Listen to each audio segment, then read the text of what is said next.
My name is Martha Ellington, and at 72, I thought I had finally earned the right to peace. After losing my husband, Harold Jenkins, 6 years ago, I settled into the quiet rhythm of my little home on Maplewood Lane, the home Harold and I built with our hands, brick by brick, laughter by laughter. The roses in the front yard still bloom the way he planted them. Every petal still smells of his pipe tobacco and rain. Life was simple. A cup of tea by the window, my Bible open on the table, and the soft hum of birds. My body may have slowed, but my heart hadn't forgotten love. My son, Brian Ellington, was my pride, and my pain rolled into one. He used to call me every Sunday until one day he didn't. And that was the first sign something had changed. When Brian married Vanessa, a woman 15 years younger than him, I welcomed her with all my heart. She was sharp-tongued but charming, and I tried my best to understand her. Maybe she didn't like that her husband's mother still lived in the same house where he grew up. Maybe she wanted it all for herself. I didn't realize then how deep that wish ran. One Monday morning, I woke up to the sound of a car door slamming. Then another. Then laughter. Through my lace curtains, I saw a moving truck in my driveway. At first, I thought one of the neighbors was moving. But when I stepped outside, my jaw fell open. Brian stood there, my son, wearing sunglasses and holding coffee cups like he'd just returned from a vacation. Behind him was Vanessa, in her high heels, barking orders at the movers. "Mom," he said cheerfully, as if this were normal. "We decided it'd be better if we stayed here for a while. The rent in the city is ridiculous." "For a while," I repeated, clutching my robe tighter. "Brian, you didn't even call." He smiled, setting down his coffee. "I didn't think it'd be a big deal. This is our home too, isn't it?" Before I could answer, Vanessa interrupted. "The guest room will do for now, but I want the master bedroom painted.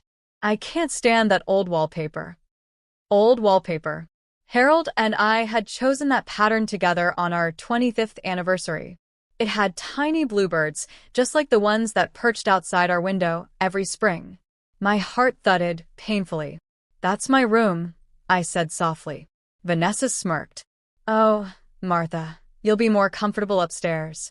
Less noise." I wanted to protest, but Brian's arm slipped around her waist protectively, as if she were the one being wronged. I bit my lip. There was no point arguing, not yet. Within hours, the house I loved began to change. My framed wedding photo was replaced with one of Brian and Vanessa on a cruise. My crocheted cushions disappeared. Even Harold's old armchair was pushed to the garage. That evening, I sat on the porch swing with tears in my eyes when little Ruby Ellington, my 6-year-old granddaughter, ran up to me. She hugged my legs tightly. "Grandma, Mommy says you'll have a smaller room now. But I told her you should have mine. I like yours better. It smells like cookies." I smiled weakly, brushing her hair aside. "That's very sweet of you, darling. Don't worry about Grandma, okay?" Ruby looked up, her green eyes full of concern. "Grandma, are you sad?" I nodded faintly. "A little." She leaned close and whispered, "Mommy says it's just a house, but Daddy says it's yours." Those words stayed with me long after she skipped away. "It's yours." Did Brian really say that? The next few days were a test of patience. Vanessa began redecorating everything, tearing down curtains, ordering new furniture, barking at delivery men. I became a guest in my own home, watching strangers walk through rooms where I'd raised my son. One night, as I carried my tea upstairs, I overheard them arguing in the kitchen. "Vanessa, stop pushing her," Brian hissed. "She's my mother." "She's in the way, Brian. This place is too small for 3 adults. Once she's gone to that senior place you mentioned, we can renovate freely." My hand trembled, spilling tea down my sleeve. "Gone? Senior place?" I backed away before they could see me. My chest ached, not from age, but from betrayal. I sat on the edge of my bed, staring at the boxes Harold and I had kept over the years. Among them was a small wooden box with his initials carved faintly on top. I hadn't opened it since he died, but that night, my eyes kept drifting toward it. At dinner the next day, Vanessa looked at me across the table and said, "Martha, have you ever thought about assisted living? My friend's mother just moved into one and she loves it." I placed my fork down carefully. "Thank you, dear. But I'll manage just fine here." Her smile was tight, her eyes colder than steel. "We'll see." Brian shifted uneasily, but said nothing. He avoided my eyes, and that silence hurt more than any words could. Later that week, I received a letter addressed to Mrs. Martha Ellington from Olivia Kane, an attorney in town. My hands shook as I opened it. Inside was a simple note. "Mrs. Ellington, I would like to discuss the property title of your residence. Please visit my office at your earliest convenience. Olivia Kane, attorney at law." Property title? Why would an attorney be contacting me about that? That night, as the house slept, I crept downstairs and stood in the living room, or what was left of it. The smell of fresh paint replaced Harold's old cologne. But on the wall, behind a half-covered family portrait, I saw something, the faint outline of the safe Harold had built into the wall decades ago. The safe. Harold's little secret corner, where he used to keep our deed papers and insurance. My heart pounded as I reached for the frame, brushing dust away. The safe was still there, untouched. I tried the old combination I'd memorized years ago, our wedding date. It clicked open. Inside was a small metal box, a few papers, and a folded envelope yellowed with age. The envelope had Harold's handwriting. "For Martha, if anything ever happens." My throat tightened. I sat down right there on the floor, under the dim glow of the lamp, and unfolded the letter. "My dearest Martha, if you're reading this, I'm no longer by your side. But don't let anyone take what's rightfully yours. I've made sure this home will always belong to you, no matter what happens. When the time comes, show this to Olivia Kane." The papers beneath were property documents, and at the bottom of one, in bold print, the words jumped out at me. "Sole owner, Martha Ellington." My tears blurred the ink. Harold had protected me even after death. I clutched the documents to my chest, whispering through my trembling lips, "Oh, Harold, you always knew."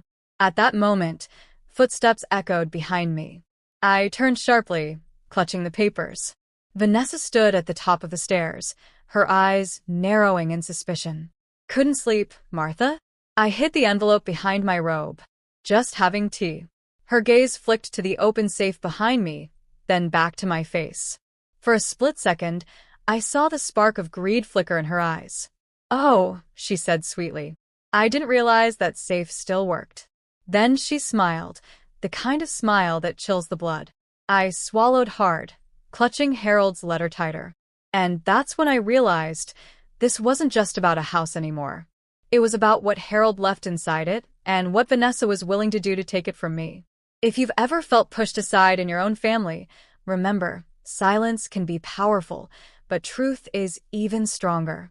Stay with me, because what I found next changed everything. The morning after finding Harold's letter, I sat at the kitchen table, watching the sunlight crawl across the tiles that used to be warm with laughter. Now they felt cold, like the house was holding its breath. Vanessa's perfume hung heavy in the air, sharp and artificial, erasing every trace of the home I'd built with Harold. I folded the letter neatly and tucked it inside my robe pocket. My heart raced with every sound in the hallway. It wasn't fear, it was something stronger, something that had been asleep for too long. Resolve. Brian walked in, yawning, scratching his head. "Morning, Mom," he said, reaching for the coffee pot. I watched him pour his cup, his movements casual, almost boyish, but that boy I raised was buried under years of excuses and weakness. "Brian," I said softly, "why didn't you tell me you were moving in?" He paused, then sighed. "Mom, I didn't think it'd be an issue. The house is too big for you alone, and Vanessa and I needed free space?" I interrupted. My voice came out sharper than I intended. He winced. "It's temporary. We're saving for our own place. Vanessa's job cut hours and she's painting the walls," I said, "ordering new furniture. It doesn't look very temporary." He frowned, setting down his mug.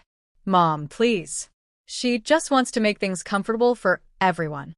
I smiled sadly. Comfortable for whom? Before he could answer, Vanessa swept in wearing silk pajamas, holding her phone like a trophy. Brian, the contractor's coming by this afternoon. I told him we're expanding the kitchen wall. My heart skipped. Expanding? She looked at me, her tone sugary sweet. Oh, Martha, don't worry. It's just a little renovation.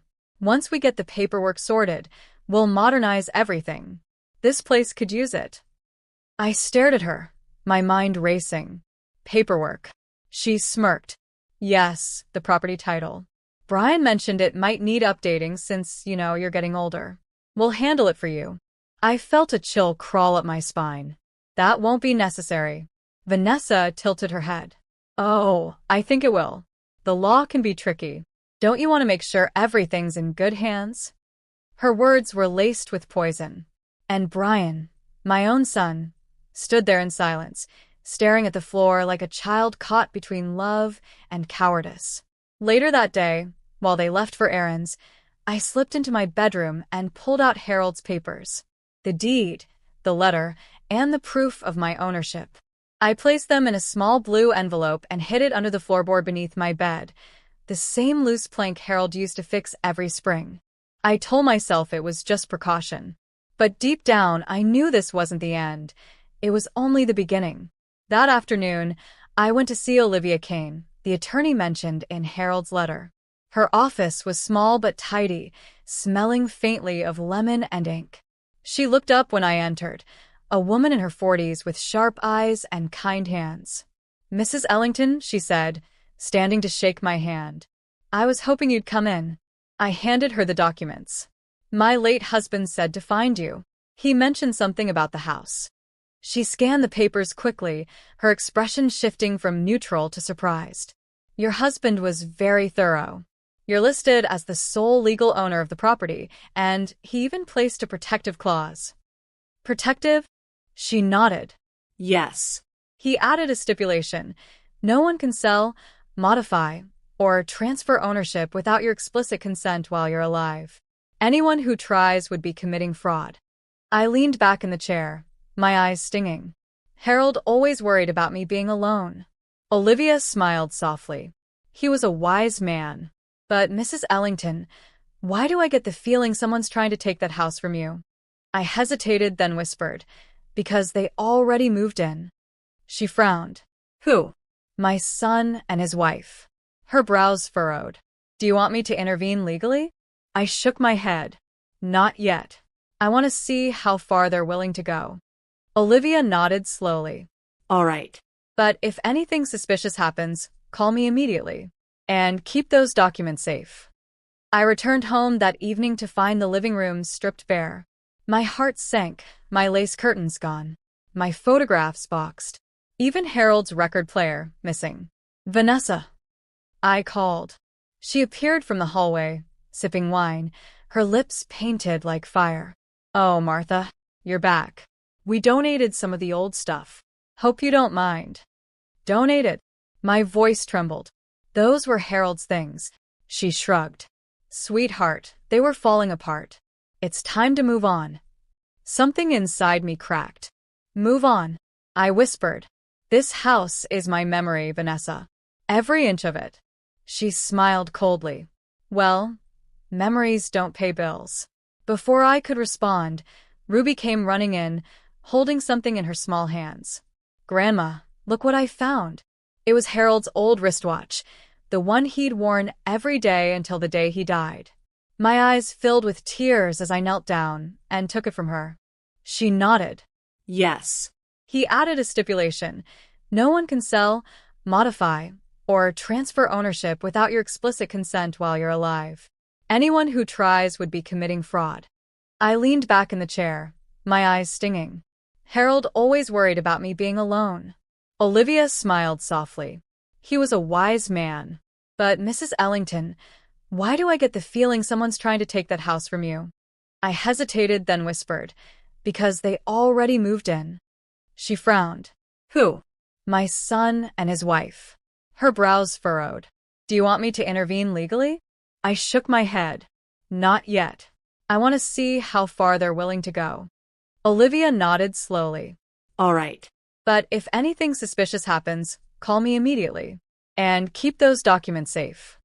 I returned home that evening to find the living room stripped bare. My heart sank, my lace curtains gone, my photographs boxed, even Harold's record player missing. Vanessa, I called. She appeared from the hallway, sipping wine, her lips painted like fire. Oh, Martha, you're back. We donated some of the old stuff. Hope you don't mind. Donated? My voice trembled. Those were Harold's things. She shrugged. Sweetheart, they were falling apart. It's time to move on. Something inside me cracked. Move on, I whispered. This house is my memory, Vanessa. Every inch of it. She smiled coldly. Well, memories don't pay bills. Before I could respond, Ruby came running in, holding something in her small hands. Grandma, look what I found. It was Harold's old wristwatch, the one he'd worn every day until the day he died. My eyes filled with tears as I knelt down and took it from her.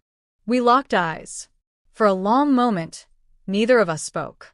Then she leaned closer and whispered, "You're not as clever as you think." And she walked away. That night, I heard footsteps outside my room. A faint creak, the whisper of metal. Someone was trying the doorknob. My heart pounded.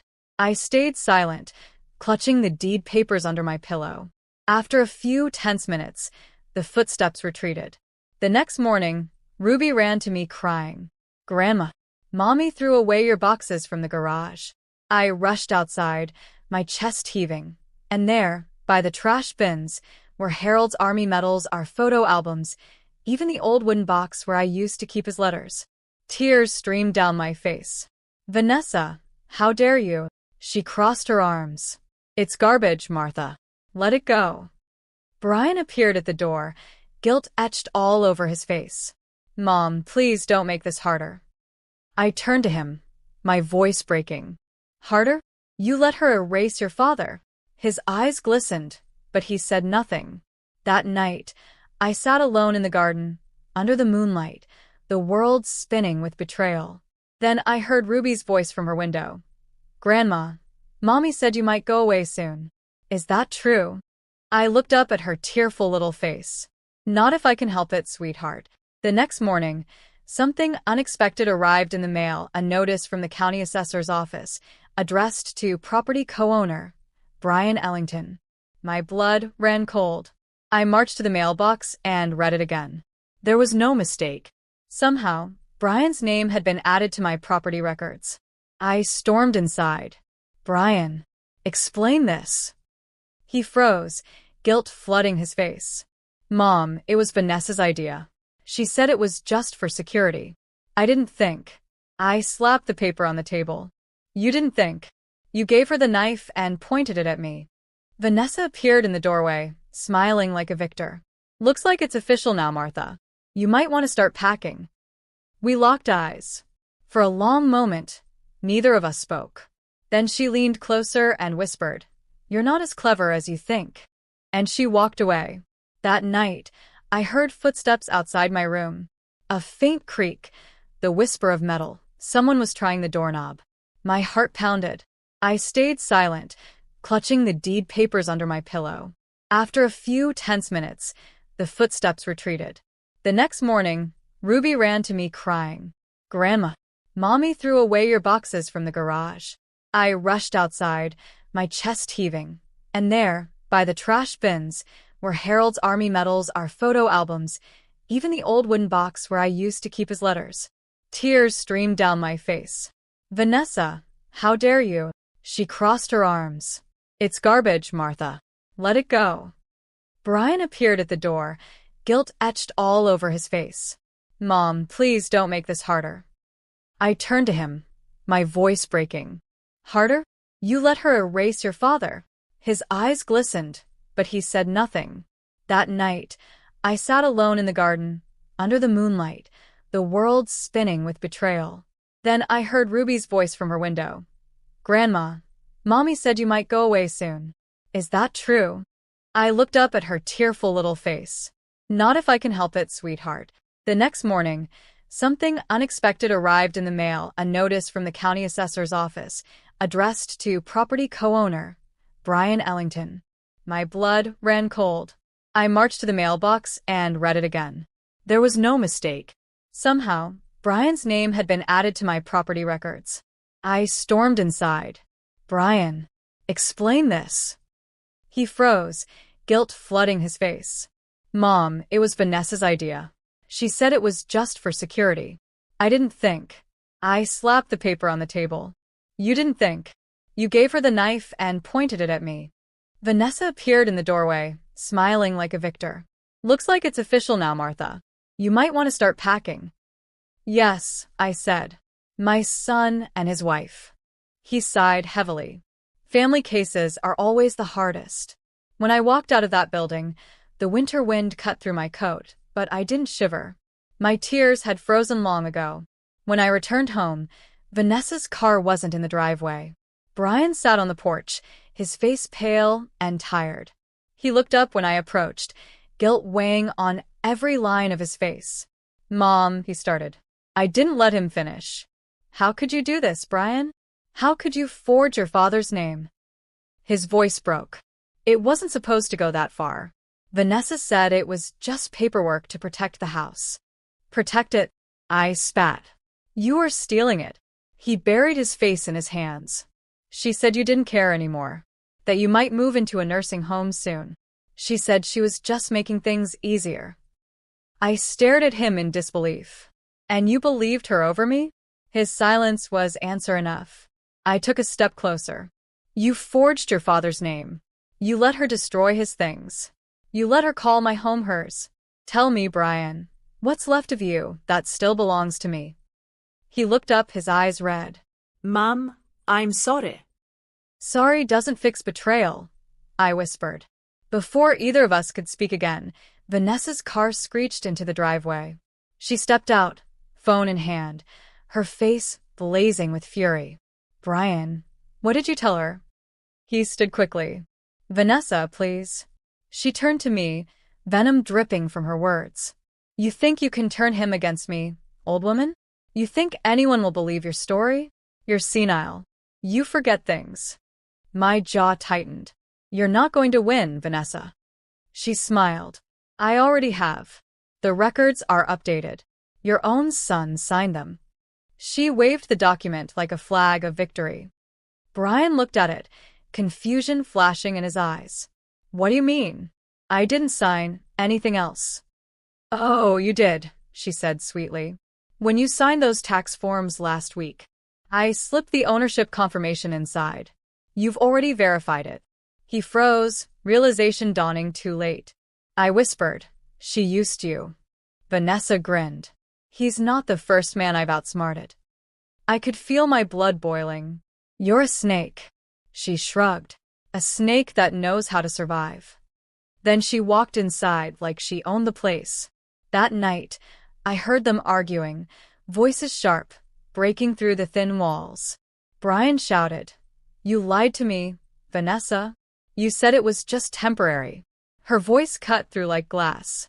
You think your mother would have given us anything willingly? She's been hoarding this house like a shrine to her dead husband. I pressed my ear to the wall, every word slicing through my heart. Brian yelled, She's my mother, and I'm your wife. Vanessa screamed. Whose side are you on? The silence after that felt heavy, like the quiet before a storm. The next morning, I found Brian sitting at the kitchen table, his head in his hands. Mom, he said weakly, I'll fix it. I'll go to the courthouse tomorrow and withdraw everything. I nodded. Do it before she does something worse. But Vanessa was faster. That afternoon, 2 strangers knocked on my door, a man and a woman in suits. Mrs. Ellington? The woman asked. We're from Horizon Realty. We're here to evaluate the property for sale. For sale? My voice shook. I didn't list this house. She looked uncomfortable. Your co-owner did. I felt the world tilt beneath me. Brian. The woman checked her clipboard. No, ma'am. A Mrs. Vanessa Ellington. My breath caught. Get off my property, I said coldly. Now. They hesitated, then left. I stood there, trembling, watching their car pull away. That was the moment I realized this wasn't just greed anymore. It was war. That evening, I called Olivia Kane, the attorney Harold had trusted. I told her everything. "Olivia," I said, my voice shaking, "they're trying to sell the house." "I'll file an injunction tonight," she said firmly. "Don't sign anything, don't speak to agents, and keep all documents hidden." "Hidden?" "Yes," she said. "Vanessa sounds dangerous. Keep evidence safe, even from your son." After hanging up, I went straight to my room. I lifted the floorboard and pulled out Harold's letters and the original deed. My hands brushed against something else, a sealed envelope I'd missed before. It was addressed to me, in Harold's handwriting. With trembling fingers, I opened it. Inside was a short note. "If you ever feel alone in that house, remember this. I made sure no one can ever take it from you. Not even our son. Trust the name on the deed. It's yours forever." A sob tore from my chest. I didn't realize Ruby had been standing in the doorway until she spoke softly. "Grandma, are you crying?" I wiped my eyes quickly. No, sweetheart. Just remembering Grandpa.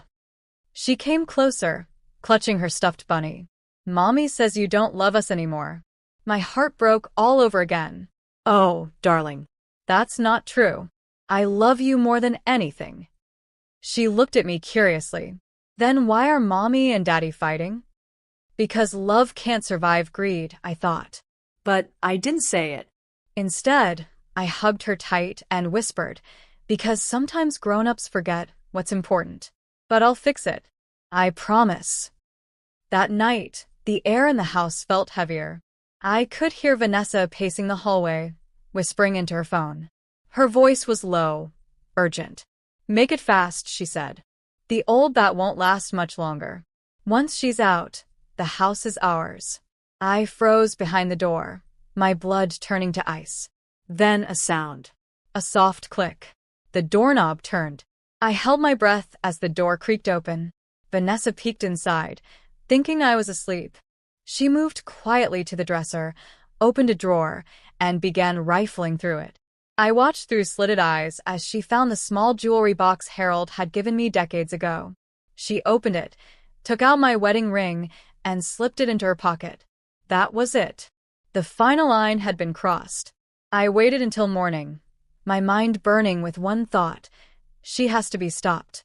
But when I went downstairs, I found the house eerily quiet. Vanessa's suitcase was gone, and Brian sat alone, staring at the wall, his face pale. "She left," he said hollowly. "Took Ruby with her." My heart dropped. What? "Where?" "She said she's going to her sister's for a few days. But she also said she's filing for separation. She told me I can keep the house if I want, but she's keeping Ruby until things are settled." Tears welled in his eyes. "Mom, what have I done?" I wanted to comfort him, but I couldn't. Not yet. Because as much as it hurt, I knew Vanessa wasn't running away. She was regrouping. And deep in my gut, I felt something worse was coming, something that would make everything so far look small. I picked up Harold's watch from the counter, feeling its familiar weight. "Brace yourself, Brian," I whispered. "The storm isn't over." And outside, as if the world itself agreed, thunder rolled across the horizon. The morning after that painful night, I stood at the kitchen window, watching the leaves fall into the yard I'd tended for 30 years. The golden light poured across the wooden floors, glinting off the framed photographs, the ones that now felt like lies. My hands trembled as I poured my coffee. I wasn't the weak, confused mother they thought I was anymore.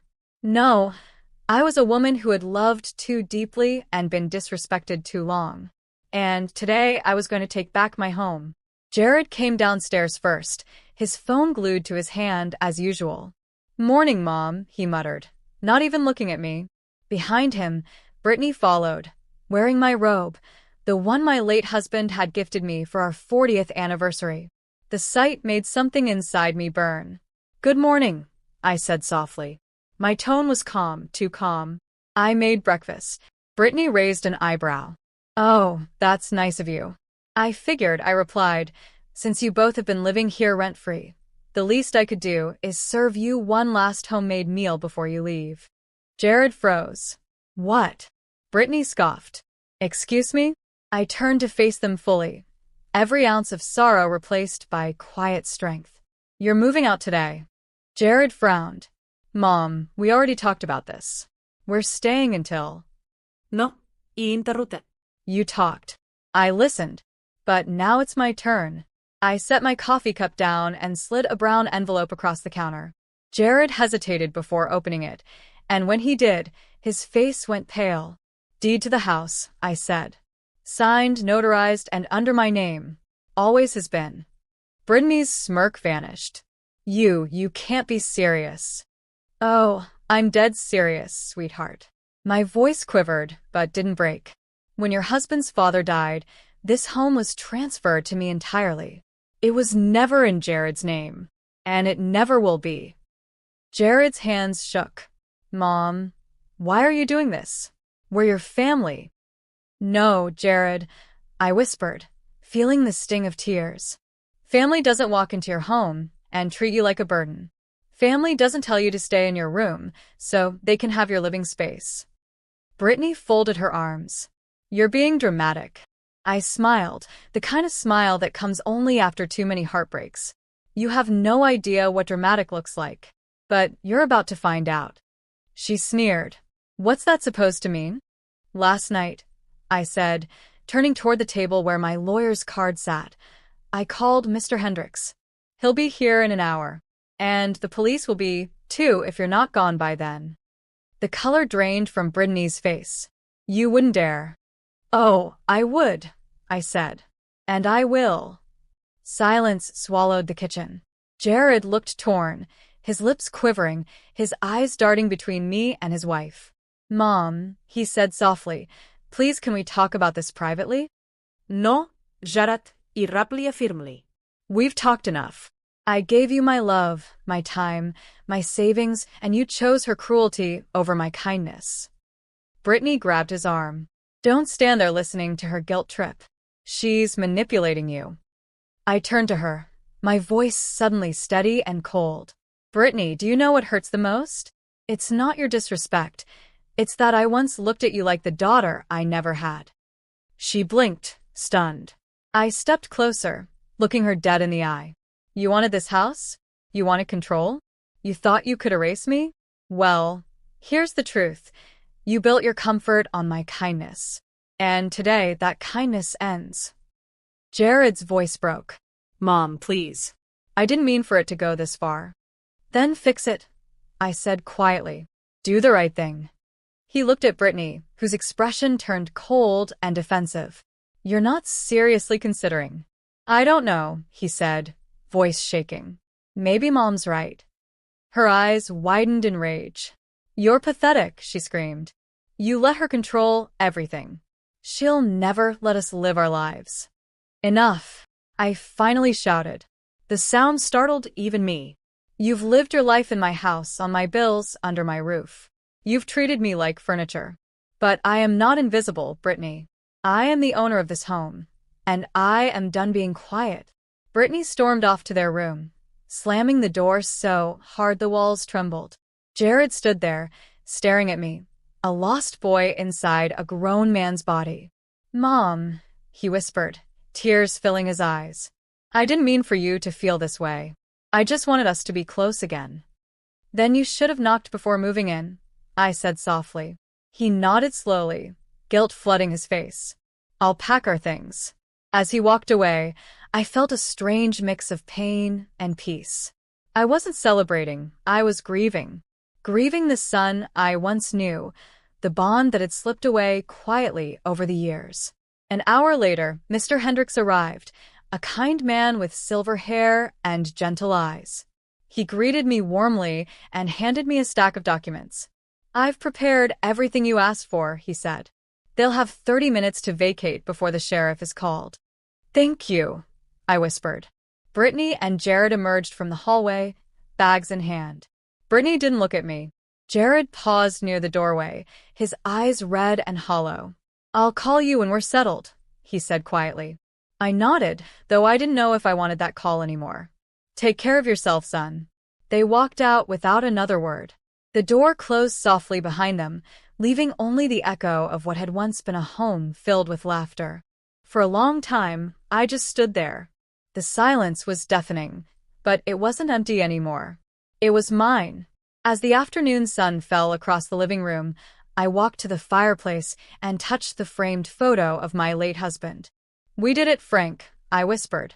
"We took our home back." A tear rolled down my cheek, not from sadness, but from release. Then, just as I exhaled the weight of years, a knock sounded at the door. I frowned, wiping my eyes, and opened it. Standing there was Brittany, alone, eyes swollen, hands trembling. Can I come in?" she asked quietly. And that's where my heart stopped. Because in that moment, I didn't see arrogance or cruelty, I saw fear. I stepped aside slowly, unsure whether this was another trick or the beginning of something unexpected. When I saw Brittany standing there on my porch, the same woman who had turned my home into a battlefield, I didn't know whether to slam the door or open it wider. Her mascara was smudged, her shoulders trembling beneath her coat. For a long second, neither of us spoke, just two women, both broken in different ways, staring at the ruins of pride and pain between us. "Please," she whispered. I need to talk." I hesitated, then nodded slowly. Come in. She stepped inside, her eyes darting around the house. Now empty, quiet, reclaimed. It was strange. Without her noise, her perfume, and her control, the house felt like it could breathe again. Yet, as I watched her, I realized she didn't look like the same woman who'd once strutted through these halls as if she owned them. She looked small, fragile, human. "I won't stay long," she said, sitting on the edge of the couch. "Jared's gone to stay with a friend for a few days. I didn't know where else to go." I sat across from her, folding my hands in my lap. "Why come here?" She looked down at her fingers. "Because you're the only one who might actually listen." That caught me off guard. For months, she hadn't listened to anything but the sound of her own voice. Now she wanted to be heard. "What do you want to say, Brittany?" I asked gently. Her voice cracked. "I wasn't always like this, you know. Controlling. Cold. When Jared and I got married, I thought I was doing everything right, planning, saving, building a future. But life had other plans. We lost our first baby 3 years ago." The words hit me like a wind I hadn't expected. My breath caught in my throat. "I didn't tell anyone," she continued softly. "Not even Jared's father, before he passed. After that, I changed. I started wanting control over everything, the house, the bills, even Jared. Because control felt safer than losing again." She wiped her eyes. "When we moved in here, I told myself it was temporary. But I started seeing you as a reminder of everything I didn't have. The warmth, the love, the home that wasn't mine. And I got jealous. I took it out on you." I sat there, my heart aching. "Why didn't you just tell me that?" She let out a shaky laugh. "Because I didn't think you'd care." "Oh, Brittany," I whispered, shaking my head. "You were my daughter-in-law. Of course I would have cared." The room fell silent except for the faint ticking of the clock on the mantel. I could feel the years of bitterness and misunderstanding curling into something softer. Not forgiveness yet, but the first quiet stirring of it. "Where's Jared now?" I asked. "He's trying to find work out of state," she said. We might separate for a while. He blames himself, but it wasn't just him. It was me, too." I sighed. Marriage can survive almost anything if both people are willing to listen, but when pride moves in, love moves out. She nodded slowly, as if my words were carving a space inside her that had long been closed. We talked for over an hour. She cried, I listened. I told her about losing Frank, about how loneliness had made me cling to memories like they were life rafts. She told me how fear had turned her love into control. By the time the conversation ended, there was no yelling, no bitterness, just a strange, shared stillness. When she finally stood to leave, she paused by the door. "I don't expect you to forgive me, but thank you for letting me say what I needed to." I reached for her hand. "Forgiveness isn't about deserving, I said quietly. It's about freeing ourselves from what hurts. She looked into my eyes, tears shining. Then I hope one day you find that freedom. I already have, I whispered. You just helped me find the last piece of it. She left quietly, and I watched her walk down the steps, disappearing into the cool autumn air. For the first time in months, I didn't feel the weight of resentment pressing on my chest. Instead, I felt light, empty, but in a healing way, like the air right after a storm. The days that followed were quiet, but not lonely. I filled the house with new things, not furniture or decorations, but laughter from old friends, the smell of fresh-baked bread, and the sound of soft music echoing through the rooms. Jared called a week later. "Mom," he said, his voice shaky, "I wanted to apologize." "I know," I said gently, "and I accept it. We're going to try counseling," he added. "I don't know if it'll work, but I want to be better. For her. For you." "That's all I ever wanted," I said. "For you to learn how to love without losing yourself." He paused. "Do you still want me to come by for Thanksgiving?" I smiled through tears. "This is still your home, Jared. You just have to remember to knock." He laughed softly, the first real laugh I'd heard from him in years. After we hung up, I walked out to the porch. The evening sky was painted with gold and lavender, the wind cool against my face. I looked out at my garden, and thought of everything that had happened. How easily love can twist into entitlement, and how peace is something you sometimes have to fight to protect. In the distance, wind chimes played their soft melody. I closed my eyes and whispered to Frank, "It's over now, my love. The house is safe. The boy we raised is learning just like we did." I sat there until the sun sank behind the hills, the last light catching on the edge of the window. My reflection looked older, yes, but calmer. A woman who had lost many things but found herself again in the process. If there's one thing I've learned, it's that homes aren't built from wood or stone. They're built from respect, patience, and boundaries. And the moment someone stops respecting that, you don't lose your home. You lose your peace. I won mine back. And as the stars began to appear, I smiled softly and whispered the words that had waited too long to be said. I may live alone now, but I am not lonely anymore.